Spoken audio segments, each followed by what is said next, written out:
Hello friends! So today I'm going to be talking about the link between menopause and belly fat.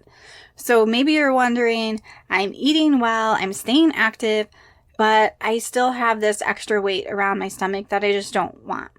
And sometimes the answer lies into our hormones and the different things going on inside of our body.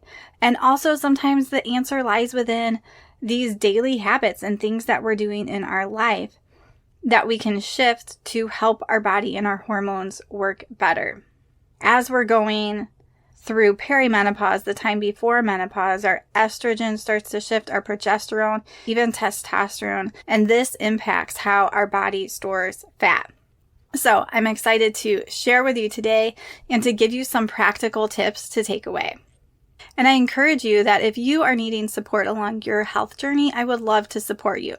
Maybe you're feeling stuck and you're really looking to develop consistency. Or maybe you thrive when you have accountability. Sometimes that accountability can make all the difference. And I would love to help you if you need some extra support to really reach your health goals. From my personal training app to my health coaching to really working on mindset and emotions, emotional regulation, I would love to help support you. So if you're interested, you can set up a free call down below. And on that call, we'll just get to know one another better. I'll get to hear what your goals, your struggles are. We'll see if we are a fit. You can also see the different ways to work with me down below. So reach out if you need it. Hi friends, and welcome to the Healthy Beyond 40 show. I'm Michelle, mama of 4 and military wife. And I'm passionate about helping women get healthy from the inside out so they can feel better and live their best life. Do you feel like you're struggling to lose weight and get in shape? If you're ready to develop healthier habits, exercise consistently, and lose weight sustainably, then you're in the right place. I combine my expertise from my doctorate in physical therapy to my experience as a health coach, personal trainer, and yoga teacher to bring you actionable steps for a healthy lifestyle. No magic pill here, so lace up those shoes and get moving. All right, so let's get into this topic. So first, I'm going to talk about some of the different hormones and things that are changing in our body through that perimenopause, that time before menopause, which can be anywhere from 2 to 10 years, and at the beginning of menopause. And then towards the end, I'll get into some more practical tips. Now, I'm not a hormone expert per se, but I do know quite a bit about hormones. So I'm going to give you a general idea. It's important that you have a little bit of understanding about these hormones and how they work. But the most important thing is you can have all the knowledge, but you have to take action. You have to change things if you want something different. Knowledge doesn't get us there.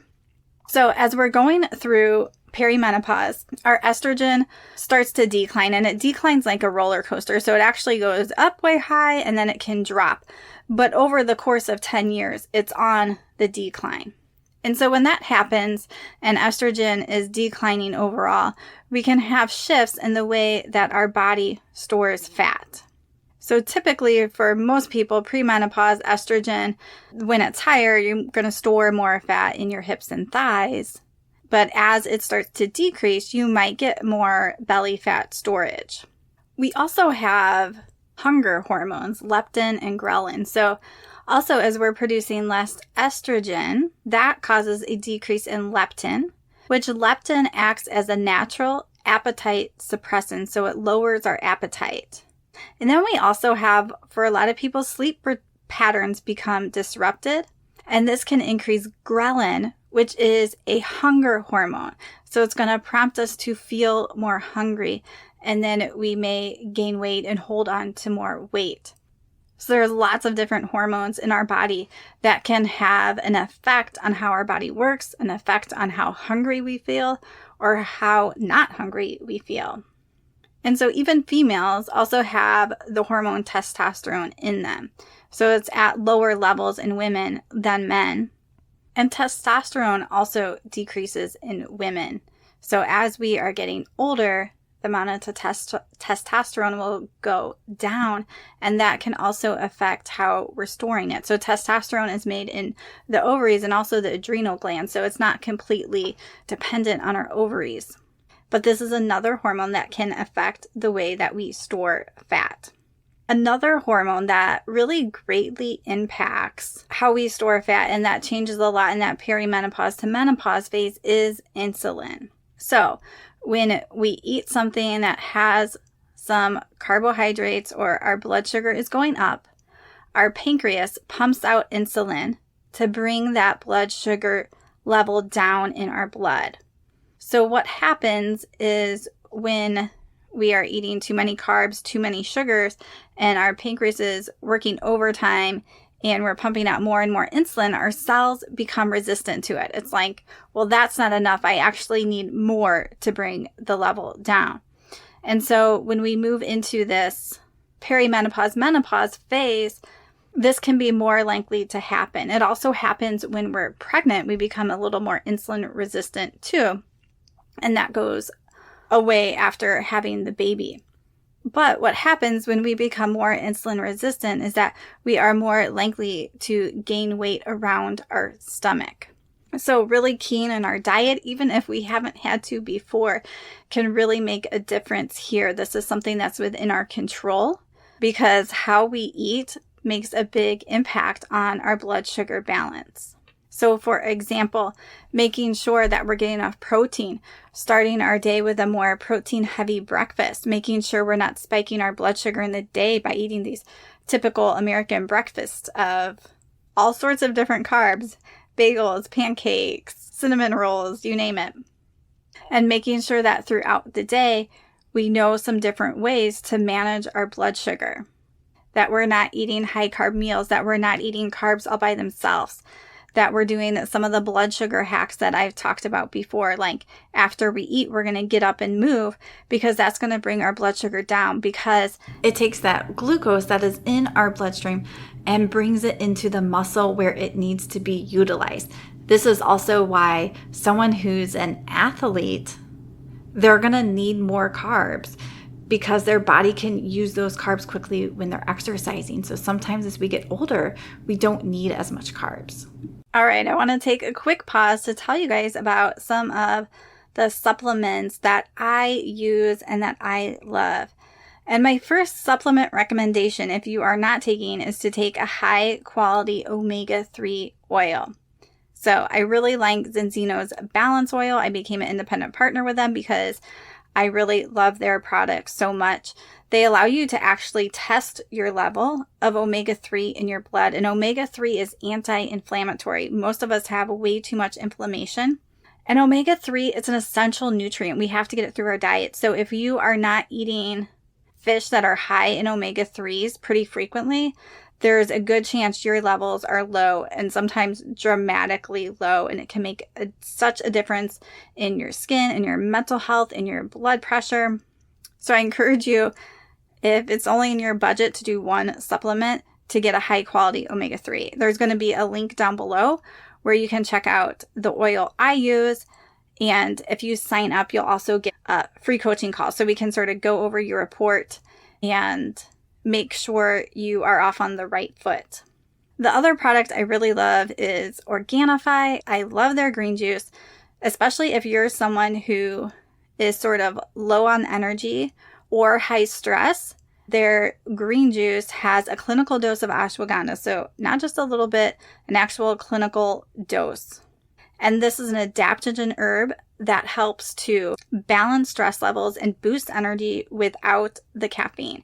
I also really like their gold drink. It's a calming drink to have at night. It has lemon balm, turmeric, which is another anti-inflammatory. And with Organifi, if you use the code HEALTHY20, you're going to save 20% off. And you can use that code every time you order to save 20%. All right, so let's hop back to the episode. So the next hormone I want to talk about is cortisol. So I don't know about you, but for me, it gets really easy for stress to build up. And when stress levels are getting high, cortisol can rise, which can lead to belly fat storage in some of us.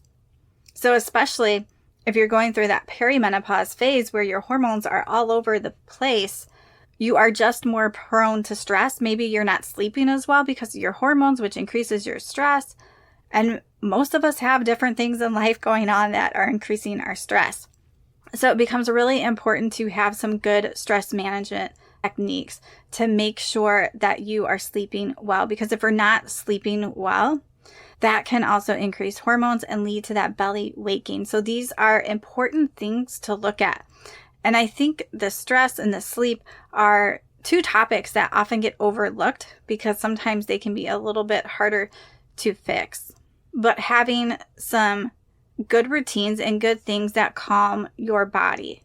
So for me, this is going to be deep breathing. It's going to be doing yoga and really just exercising daily in general. Some things that I like to do are meditation, prayer, reading my Bible, going out for a walk. Different mindfulness tools can also really help.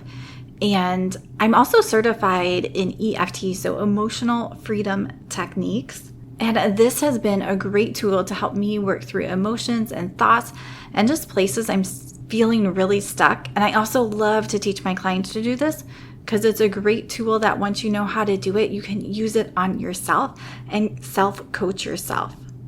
I also use a coach for me personally because sometimes even though I have all these tools, it's helpful when someone else is looking in and someone else can ask me questions too. So I feel like that's a huge support to have in my life.